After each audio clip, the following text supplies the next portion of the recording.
Merci, Monsieur le Ministre. La parole est à Madame Marido Echliman pour le groupe Les Républicains. Merci, Monsieur le Président. Monsieur le Ministre, Madame la Présidente de la Commission des Affaires économiques, Mesdames les rapporteurs, mes chers collègues, la désindustrialisation de ces dernières années, portée par le mythe d'un pays qui pourrait prospérer sans usines, sans production et sans ouvriers, a fragilisé nos territoires, accru notre dépendance aux importations et obéré notre souveraineté économique. Lancé en 2018, le programme Territoire d'industrie va dans le bon sens en coordonnant l'action de binômes élus industriels sous un pilotage État-région afin de réindustrialiser au plus près de chaque bassin d'emploi. S'il démontre déjà des résultats positifs, et c'est le cas notamment dans l'intercommunalité Boucle-Nord de Seine, dans les Hauts-de-Seine que je connais bien, certains freins demeurent. Pour y répondre pleinement, le programme Territoire d'industrie doit monter en puissance en portant une attention particulière à la formation et à l'adaptation des compétences au projet pour répondre efficacement aux mutations en cours. En effet, les industriels se heurtent aujourd'hui à des difficultés croissantes pour recruter et cette situation devrait s'aggraver d'ici 2030. Pourtant, les études révèlent que la disponibilité des compétences est un critère déterminant pour décider des implantations industrielles. C'est pourquoi il faut réinvestir massivement dans une culture scientifique et technique, en améliorant le niveau en mathématiques indispensable à la formation des ingénieurs et techniciens. Or, les résultats des élèves français dans cette discipline sont préoccupants. Il faut aussi améliorer la féminisation des métiers de l'industrie.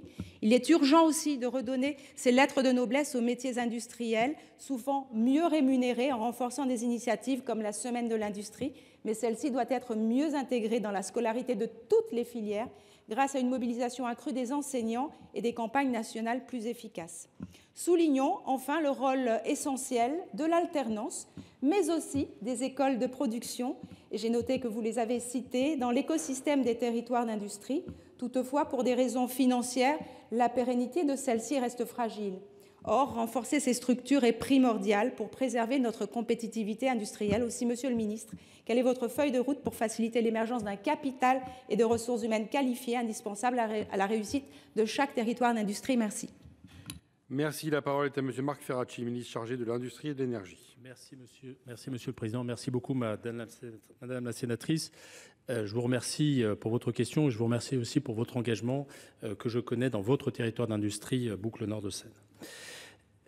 Le constat, je le partage, c'est celui d'un manque d'attractivité des métiers de l'industrie. Il y a des tensions de recrutement, je les ai évoquées dans mon propos liminaire.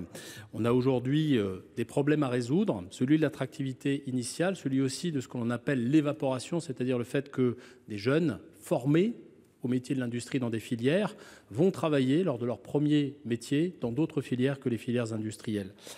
Aujourd'hui, nous avons, je l'ai dit, 70 000 emplois qui ne sont non pourvus dans l'industrie. Un recrutement sur deux est jugé difficile et 69% des jeunes diplômés considèrent l'industrie comme un secteur peu ou pas attractif. Nous avons besoin de changer les représentations, nous avons besoin de changer les représentations des jeunes, nous avons besoin de changer les représentations des jeunes femmes. J'ai aussi cité ce chiffre, seulement 28% de jeunes femmes dans l'industrie, c'est trop peu. J'ai eu l'occasion de m'entretenir avec un homologue du Kazakhstan, pays dans lequel la proportion des femmes dans l'industrie est de 47%. C'est dire que nous avons encore des progrès à faire.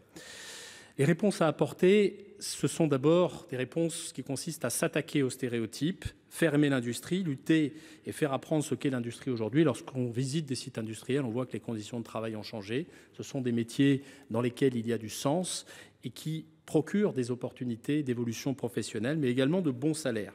L'enjeu de la féminisation, et là je veux souligner et saluer le rôle des collectifs comme le collectif industriel, Elle Bouge. J'essaye, avec la Direction générale des entreprises, de les accompagner et de leur donner le maximum de soutien afin de poursuivre leurs actions. Lutter contre le phénomène d'évaporation et faire en sorte qu'il y ait une transposition du diplôme industriel ou du diplôme scientifique dans un premier métier, dans la filière. Réaliser le dernier kilomètre des réformes du lycée professionnel en faisant évoluer la carte des formations vers plus de sections industrielles, c'est aussi un axe extrêmement important.